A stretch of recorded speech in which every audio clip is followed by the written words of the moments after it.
You know, I want to cross this river, but I don't want to get my feet wet. Let's see here. Oh, perfect! A convenient bridge. Thanks, nature.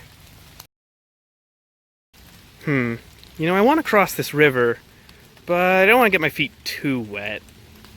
I mean, this looks fine. Should be able to walk across that no problem. It's shallow enough. Let's see if there's a better spot upstream.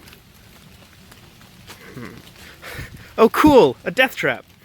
So yes, pardoning my attempt at comedy, this is in fact a death trap, especially during the colder months of the year. Now, this is a particularly insidious hazard because it does look convenient. It looks like you could just step on top of this and walk across.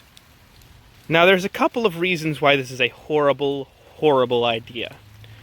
First of all, this tree is fairly heavily rotted. You don't know the structural integrity of the wood within. You put 100, 150 pounds on this, it could snap very easily, and then suddenly you're in the water.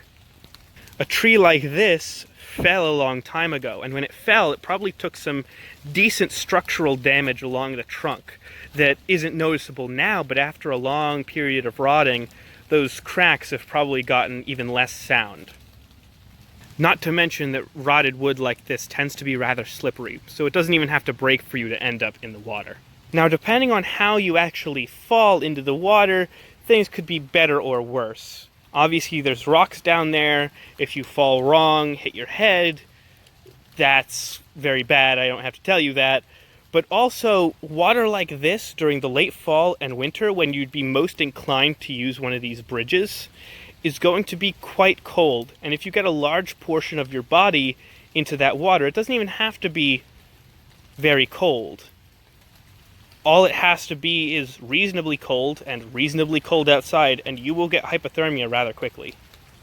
Just because it's not freezing outside and there's no snow all over the place and this isn't iced over doesn't mean this water can't give you hypothermia. So what should you do? Well, if there's an already obvious crossing, like on a trail, use that.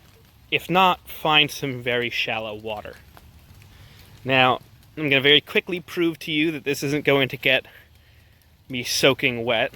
Now, unfortunately it's been raining, so my shoes are kind of already wet at the tops, so it's not going to be the best demonstration, but you'll see fairly well that I can step on these rocks and my feet don't go too far in.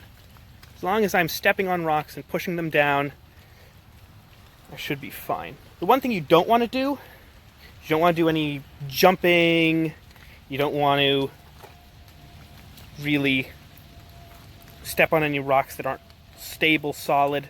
And if they're not stable, solid, you should push them down until they are. This isn't supposed to be a balancing act.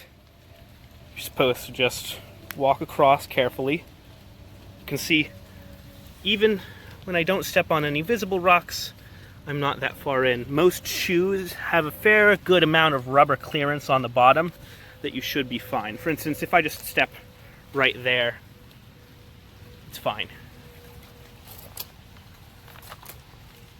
Perfectly fine. Just gonna walk across here, and perfect. On the other side.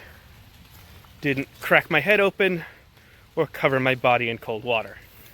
Other animals also tend to agree that this is the preferred way to cross, as evidenced by these deer tracks. So that's about it. Again, cross here, not here. That is a death trap. Hope you all enjoyed. See ya.